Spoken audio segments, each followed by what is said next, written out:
it just exploded for him. So he fully embraced. I read his book before. It's called The Ice Opinion, and it's very interesting. He's talking about. That's an obscure title. Yeah, and it's interesting because it's actually written like a questionnaire. So I think he got some journalists into asking questions, and he just writes. That's actually a good way to do it. I think it's not like a biography. Really, I like that. It's somebody's asking questions, and that makes sense for his personality more so than. And don't to remember shit. If you want to ask me something, ask me. I'll like give you a big long answer about it. But one of the things he was Henry Rollins would do better with that as well. I think probably than just being let loose. Yeah, exactly. Please stop talking, Henry. Just narrow them down to singular questions. Answer fuck off. Well, I think in 19. Oh, what was it again? Yeah, exactly. He has a book of all of his dates. Oh yeah. Every gig he's out. Full of stuff. Let's not talk about Henry Rollins though. Ice-T for another day. In this book explained that at the time all MCs weren't even a big thing. MCs were just accompanying DJs. Yeah. But every MC just rapped about like rocking the party. You know, put your hands in the air, wave them like you just don't care, whatever the fuck it was. Do you like sex? Yeah. We love it as well. You know, all the girls on this side. We're also sex men. Exactly. Oh god, drugs as well. We're into all. Yeah. Except he was into metal as well. He was mad into metal. Yeah, he doesn't drink. Actually, he doesn't drink or smoke weed. Ice-T. Not even in Long Island. No, not even one. No, he just took the name. You know what? I'm going to listen back and just go. What were you thinking, Paul? All the amount of shit jokes I made in this. Go on anyway. But yeah, he popularized gangster rap. That song itself, 6 a.m. I don't think it's great. Right, it's super proto rap. It's rough, isn't it? It's rough as fuck, you know, and it's real cheesy. But like again, this is years before NWA. This is years before. You can definitely hear "Boys in the Hood" comes from that song. 100%. Like that song. Well, that sounds Boys like in the Hood. Those like Akai samplers they had and the 808s and all like that. That's all they had. Did they not know how to turn the snare down on them? That's what they were using. That's essentially a hi-hat for a band. It's just a timekeeper. It's not even really meant to be an instrument, you know. Yeah, and it's the war samples, and they all cut in on top of each other and all that garbage. But that's all they had. There was no real sampling or anything like that. Even though it was born out of sampling, they couldn't use samples. It just wasn't a fucking thing, you know. And so they had to create their own music. It was only later, as time went on, that they started sampling soul bands and funk bands and stuff like that. But Ice-T, I think, is misunderstood. Because I think people think that they only know like Law and Order and crappy movies. A lot of people think, absolutely. I think a lot of people, like, especially people that don't know a lot of, well, I won't say not know a lot about rap, but listen to, for me, it's only like later when I went back and went, Jesus, he's actually got some killer stuff. It's a bananas career. Yeah. He's got a new album due out and they released like a little teaser, kind of like a half of a track with a video, and it's very, very good. Now, I will say that his last hip-hop album was fucking garbage. Yeah. For the life of me, I think it's called like Blood and Guns. So it was fucking garbage. Hot garbage. It was so bad. I don't have enough words to tell you how bad it was.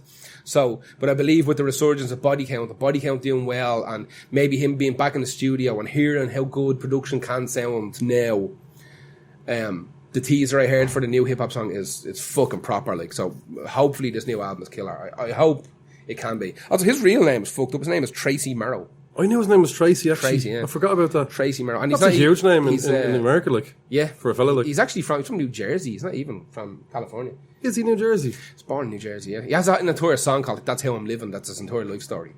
And again, that'll be a good introduction track for somebody who wants to know a little bit more about Ice-T. Yeah. There's a great remix of it on a 12-inch that has this kind of acoustic guitar sample. That's real cool. But that's my one. Yeah. What's your next? The band Manson. Not to be confused with Manson. Marilyn Manson. You have to say Manson, don't you? Son, you have to hit that you have to hit hard. The U real hard, or else like Marilyn. Like. Yeah, no. Marilyn. Manson are, as some people will think, a Britpop band, one-hit wonders. No. One-hit wonders with Wide Open Space, which is an absolutely phenomenal song. Yeah.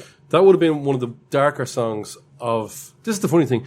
Wide Open Space would have been one of the darker songs of Britpop compilations, but by their standards, one of the lesser dark songs that they released, I think. Yep. Now, it does have that Gregorian kind of chant at the end of it as well, which just wasn't the thing in Britpop. No. And here's the reason. They're not a fucking Britpop band. Britpop band. They're absolutely not. If you go back and listen to, which, like, I think, I'm so glad I did, not just listen to that song and go, right, that was great. Now, I know they had Tax Loss before that, but I hadn't heard that. My first introduction was Wide Open Space, and it's Gotti as well, which makes me instantly love it because it has the chants and synths. I always felt they had more in line with, like, they had this weird kind of indie prog vibe about them more than well, they're an alternative rock band, really.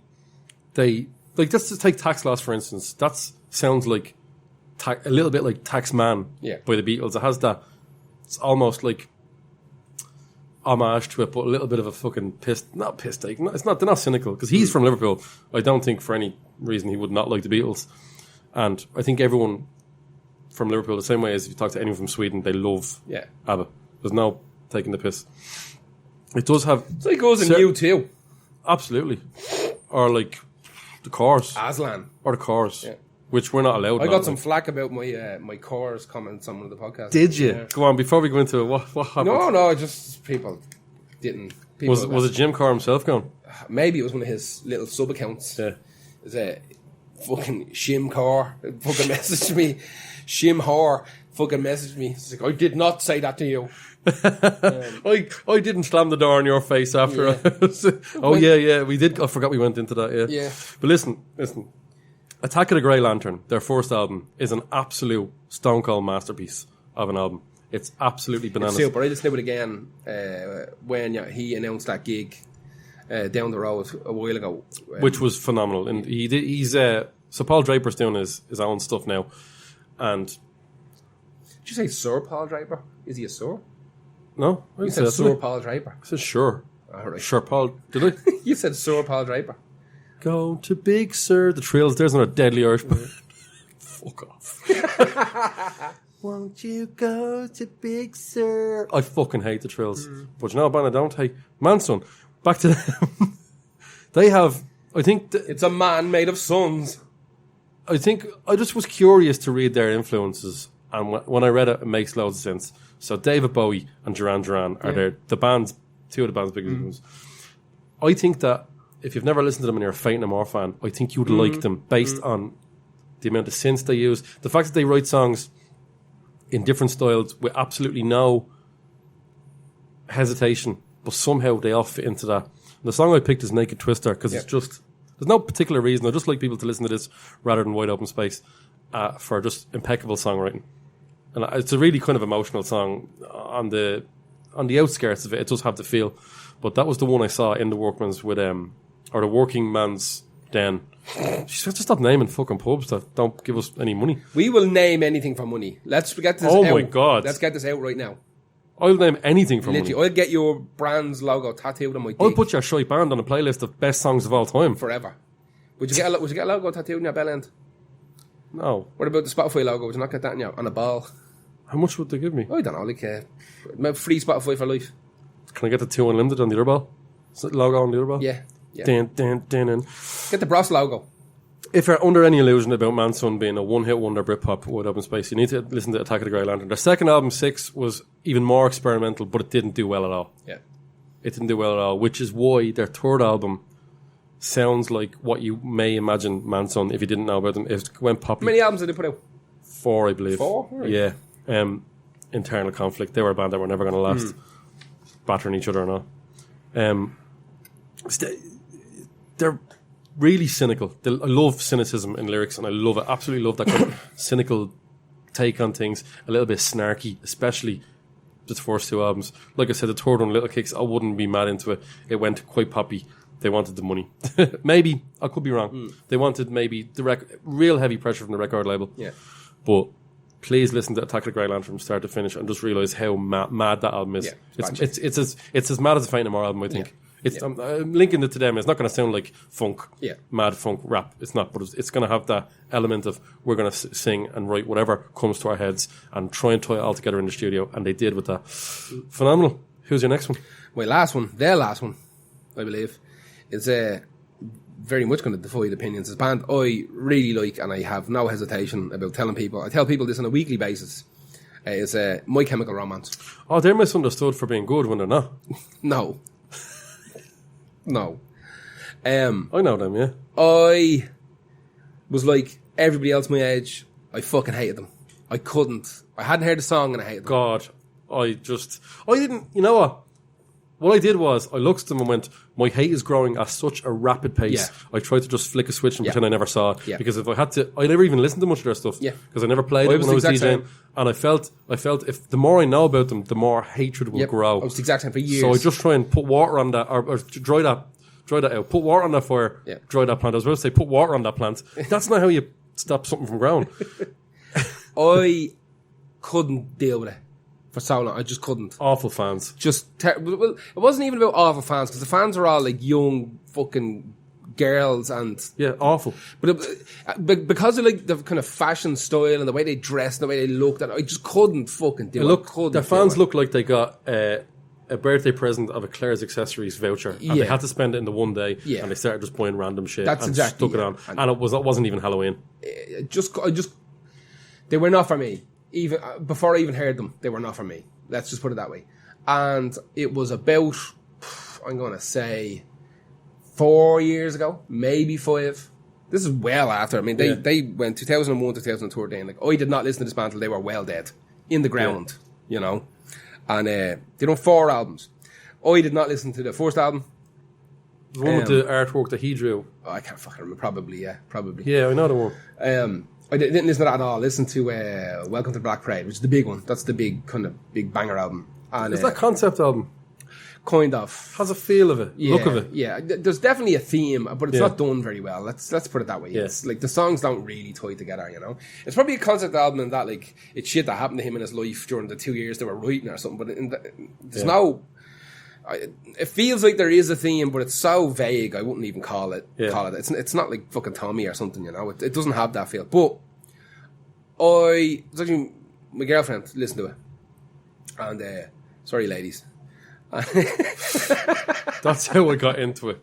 Yeah, she said she always liked them, and every now and again she'd bang like some CD on in the car, and I didn't know who it was. It was playing. It was on her birthday when you let her play a CD in the car. Probably. Jesus. Yeah, probably. Yeah. You could sit in the front. And, I just know you. You're like it must have been a fucking cold day in hell when you allowed that CD to go on in your car where you were trapped with that sound. Well, maybe I forgot our birthday again. I did do that 2 years in a row. Just write the sweetest thing. Yeah. Oh, wow. I'm fucking sorry. Whatever that is in Polish. She put it on and I didn't know who it was. And I was like, holy shit, that's actually pretty fucking good. And she put more of it on then. She obviously sensed a fucking weakness now. She started picking the songs more accurately. Hang on. I got them right here. Yeah. Don't fuck this up. Exactly. And which is what we do on this entire podcast. This is what this podcast exactly. is. We're selling you on the ones. But I took a liking to it. I didn't even know it was them. Because like I said, I didn't even know what they sound like. I knew what they looked like and I wasn't into it. Right? And this kind of weird adamant style fucking emo-ish kind of band. That's just, like they had all the marching band shy. Dressed like that as well. Oh yeah. And I think it was only for that album, for that Black Parade album. Well, that makes sense. They're marching bands or whatever. And I listened to it. I went off and I bought the album. And I listened to it from start to finish and I was sold. For me, they are pretty much a modern Queen, which again, I'm not selling them to you. No. They sound like what Queen would sound like if Queen started. To be fair, you don't need to sell them to me that much. Yeah. The reason that for years I refused to play them when I was DJing. I wanted emo to die quickly so I could get over it. The same way I wanted dubstep to die so I could get over it quickly. I don't want to be associated with the guy who played that shit. But then I realised that music was getting worse and worse, especially with absolute dirt like Five Finger Death Punch coming out, which is basically make Disturbed look like fucking Simon and Garfunkel. Yeah, do you know what I mean? Like, or just fucking Emerson, Lake and Palmer. Do you know what I mean? Like, but so I never played them, and I actively, like I said, shut myself off until I started running that karaoke night where I let people sing whatever the fuck they want, request whatever they want. People kept going, can you get more My Chemical Romance? I was like, I literally don't care what you sing. Pay me. Stuck it on. So 90% of the songs I've heard by My Chemical Romance have been sung by a drunk young person. And I started to go, that's not a bad song. Yeah. That's actually not a bad song. I picked a song called The Sharpest Lives.